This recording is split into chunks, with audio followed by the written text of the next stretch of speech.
Okay, so we are here in the Energy Studio, and here we have a very special guest, Mr. Vance Joy. Hi, how are you? Well, thank you. Thanks for having me. Is this the first time in Vienna?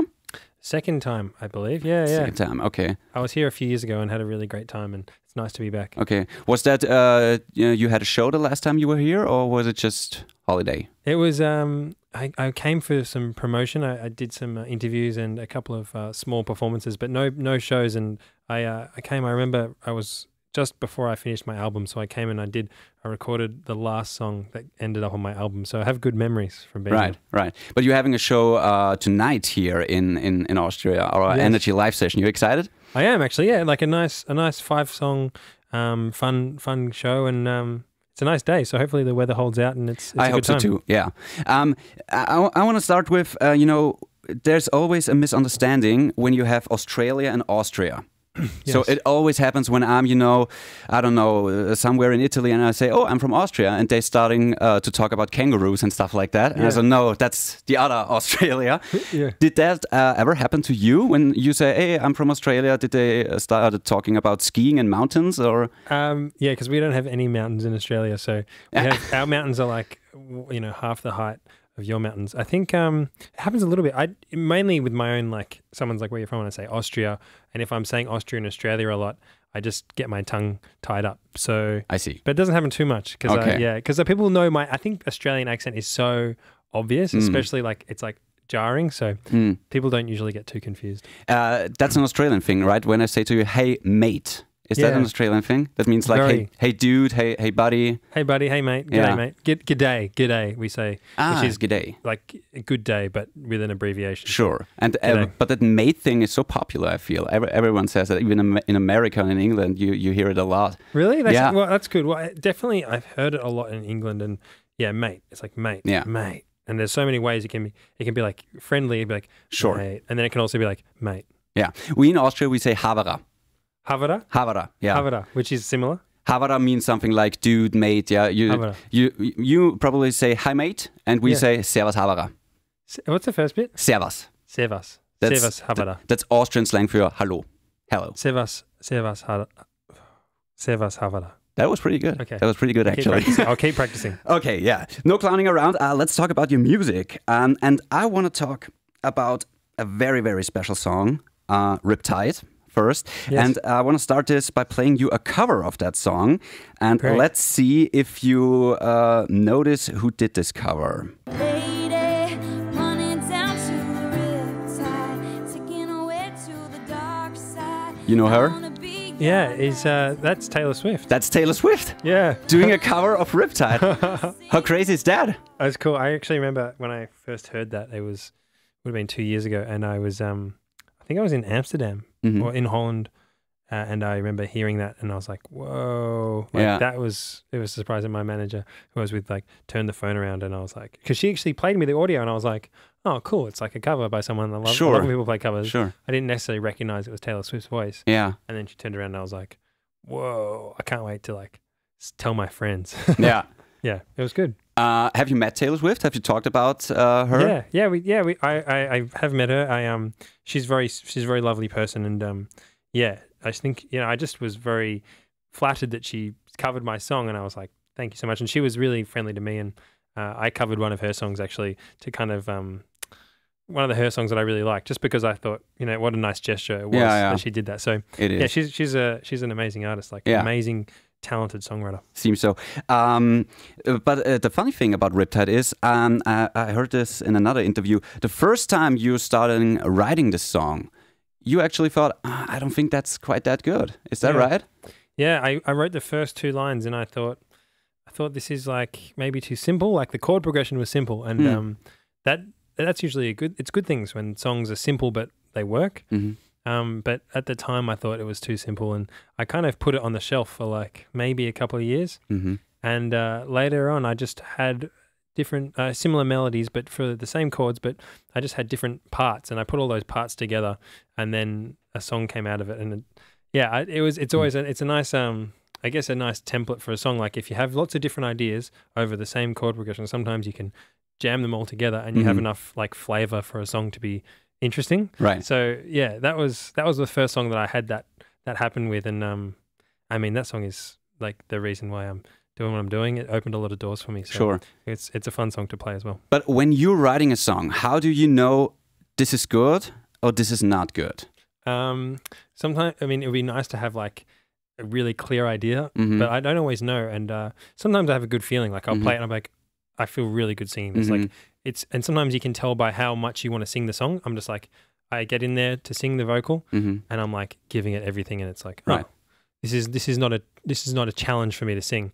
But if you don't feel like singing it, then maybe it's not good. But then also you just listen to the, besides your own heart, which is mainly the main thing. If you play it to your family or your friends, and you can kind of get a sense, Okay. And I think that helps. But mainly it's just the way you feel when you sing it. That is the best indication. I'm fascinated by this. But when you're writing songs, do you start with the guitar first and then do the lyrics, or do you come up with the lyrics first and then try to get it going with the guitar? How does that work? Yeah, I think they're two separate things. Like sometimes maybe you're playing and the singing at the same time, and it all comes together. And that's happened before. Like every now and then you might sing a melody and play guitar, and then the words come to you. And I think that is you need to do that. But I also think I write lyrics down in my phone or in a book, and I also record guitar melodies and chords into my phone. So I have like those two things, and then sometimes I'm just when you're actually singing the words, you need to kind of work out how they fit over the chords. So you can have the words, but it doesn't just it's not like cut and paste. You can't just go bang. You kind of need to kind of massage them and see how it fits. Well, it obviously works, whatever it is you do. And Riptide, I mean, it was such a big success. It's still been played all over the world. I mean, are you ready for something like this? I mean, when you get, oh my God, this song is blowing up everywhere on the internet, everyone loves it. How does that feel? It feels good, but it is a pretty overwhelming thing. Like when you go from 0 to full speed. Sure. And but I also felt like I was it was almost like a delayed response. Like I was I had the song out and I was playing it around, but I never really paid much attention to charts or the music industry. So I was just performing the song. I kind of I was kind of directed where to play. I played all the radio stations, all the gigs I did, and I kind of I felt like I was in a little bubble, which was a good thing. So it didn't kind of play with my head too much to have like a popular song. So it was good. Did you remember the first time you heard that song on a radio station? Yeah, it was in 2012, and I think my girlfriend at the time called me up, and she'd just gotten in her car, and it was played on an alternative station in Australia, and she's like, "Your song's on the radio." I remember I ran out, got out of bed, ran down the stairs, and heard the last couple of seconds, and I made a big noise, and I was yelling, and my dad kind of ran out, and he's like, "What's wrong?" And I was like, "They played my song," and he was like, "Oh, it was good. It was good. It was a good moment." Yeah, I mean, and you're a musician now, and you're successful now, but actually you started in a law school in Australia. Yeah. So was that like the plan B? If music doesn't work out, maybe I'm gonna be a lawyer someday. I think that was well, I never really was. I don't think I saw much career prospects for me in that area, but that was more of a plan A. Music was I was just doing it and enjoying it, but I never was like, I'm going to be a musician. Like, everyone check this out. I never kind of quit my job and was like music, but I think I always was working, and then I was writing songs on the side. And when I finished my degree, I just decided to take a little bit of time off just to play songs and record them. And so it was, I mean, I'm just very lucky that it kind of was such an easy transition. Like, it was like almost like I stopped, and then that year was just, by the end of that year, I had, some real prospects, and it was, I think not every story of musician is that simple and straightforward. Sure. I remember 5 years ago, I came home and I told my parents, hey, guess what? I want to be a radio host. And they were like, oh my gosh, yeah, here we go. Yeah, whatever. Yeah. And well, now I'm standing here. But did that happen with your family when you were like, so, hey, I want to be a musician? I don't know, maybe your father, like, yeah, whatever. Yeah, I think my dad was always very encouraging of music, because That's cool. He wanted us to play music, guitar and stuff. And so I think, I think they knew that if it didn't work out, like I wouldn't just keep going. Like if if it's 5 years down the track and I'm still playing, you know, at the pub or whatever, at the open mic night, and like to 5 people, I think it's like, okay, well, I got to get like a job, you know. So I think they were encouraging, and I think it was just like they were used to me walking around the house showing them songs. So yeah, I probably didn't have that time to get them to be like, is this the right idea? Like it was lucky that it happened as it did. But yeah, I know what you mean. It's cool. Like, and I think it's hard to convince your friends, or even if people around you, like, oh, it's what I want to do, and you're like, nah, man, that's unlikely. It's an unlikely job, you know, and that's cool that, you know. Especially if you have nothing to show for. If you have something to show for, I think then people get it. Okay, you really want to do it. Yeah, absolutely. Once you're starting to do the radio thing, it's like, oh, people are like, oh, of course. Yeah. But until that point, it's like, it's always met with a bit of skepticism. But that's the way I think that's the way we all react. You know? Absolutely. So let's talk about your new song, Lay It On Me. What a great song is that. Thank you. I love it. And I mean, guess what? We love to play it here on our radio station, and I want to know everything there is to know about this song. Lay It On Me. What does that mean? What was the idea behind this song? This song is like, it started as a guitar riff, and I guess lyrically it was about, I guess it comes from a vulnerable position, someone who is letting their defenses down and is willing to kind of jump in to a relationship or to kind of be with someone and show their true self, and so it comes from a kind of, they're kind of unsure, maybe vulnerable, and desperation, kind of in the way it's sung and in the lyrics. So that's the kind of theme of the song. Is that you in the song? Is that your desperation in the song? I think when I sing it, I feel like I can get into that mood pretty well. But I think the lyrics I had in my phone, they kind of just informed the way that the song came about, and it's kind of raw and a little bit wild, I guess. So it is me, but it's also, you know, things and ideas that I've picked up in books, and just all combined to be the song. Is it hard following up a song like Riptide? It is a bit tough. Is the pressure? Yeah, but I think within over the last few years, I released an album.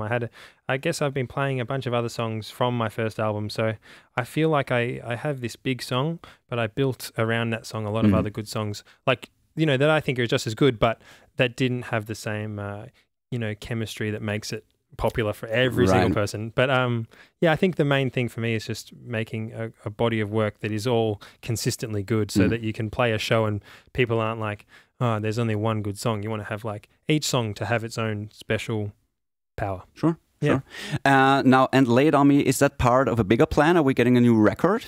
New album? Yeah, I'm working on it. I've almost finished, really. So I think it's going to come soon. I think I'm touring at the moment to promote this song, but I've got a pile of songs that I'm happy with. Okay, and that's like probably the first single of the new record. Am I right about that? Okay. Yeah. So Riptide and Lay It On Me, I'm pretty sure we're gonna hear both of these songs tonight at our Energy Live session. Vance Joy, I wanna close this interview by doing something which I like to call the Energy Quickfire spot. Yes, sounds good. So I'm gonna fire some random questions to you. Don't think too hard, just clear your mind and let's do it, okay? Yes. Okay, your favorite color? Blue. Your favorite drink? Water. Artists we would be surprised to find on your MP3 player? Well, Miley Cyrus. Are we surprised about that? Maybe. I don't know. It depends how well you know me. That really is that's the depends. I thought we're gonna hear metal band now or something like that. Okay. What scares you the most? I know this is a slow one, but what scares me? The Conjuring. The Conjuring 2, this scary nun. Yeah, she's scary. Don't watch it. Oh, I see. I can never watch a horror movie, no. I thought because you're from Australia, you're going to say a spider or a snake, but you're probably used to those things. There's nothing to me. I'm from Australia. I see, okay. One artist you would love to work with? I like Sia, Feist. Yeah, a lot of they're amazing. Yeah. What's your favorite animal? Green sea turtle. Okay. Your favorite superhero? My dad. No, Batman. Batman. Okay, Batman. I mean, they're both great. I guess maybe your dad is Batman and you don't know. Maybe if my dad is Batman, that'd be awesome. Yeah. Maybe he is the Australian Batman. Yeah, he is the Australian. I'm Batman, mate. Something. I'm Batman, mate. That's the best thing ever. Yeah. Actually, I really do like that. That's good. Something you could not live without. I couldn't live without, I mean, obviously, besides food and water and sleep. Well, that's actually it. They're the only things I couldn't live without. Everything else I could live without. And, you know, I could even live without my family, which is sad, isn't it? But I would still live. You know, I'd still survive. I mean, normally when I ask this question, no one is thinking that hard, but you're right. I know. It's like, I don't want to think about that. I want my family, you know? But sure. But I guess you could potentially live without them. That's true. Good. Let's not think about it. Yeah, okay, let's get to the next question. This is horrible. The proudest accomplishment. Geez, I think just being able to do music and making a living out of it. The last one, best advice you ever got. I don't know what the best advice. I've gotten lots of good advice, and my mum's always just like. I remember I was injured one day before a football game, and I had like. I don't know. I was just like, my foot was really sore and I'd like cut it up really badly when I was playing with some friends. But I still had to try out for the football team. And it was like, she's like, well, what are you going to do? You're not going to not try out? And I was like, oh, well, I guess. And she's like, yeah, you're just going to. She kind of made me motivated to just go and do it. And like, I was sore, but it kind of mentally, I was like, okay, I can do this. And I did it and I got in the team. I was like, that was good. Good advice, Mum. Just like, you know. The option was just sit at home and like be like a bit like depressed that my foot was cut up or play. So. How can you live without her? I don't know, man. It would suck. I hope she never hears that. This is so disappointing. I know. Vance, thank you so much for this interview. Thank you very much. My pleasure. Thank you.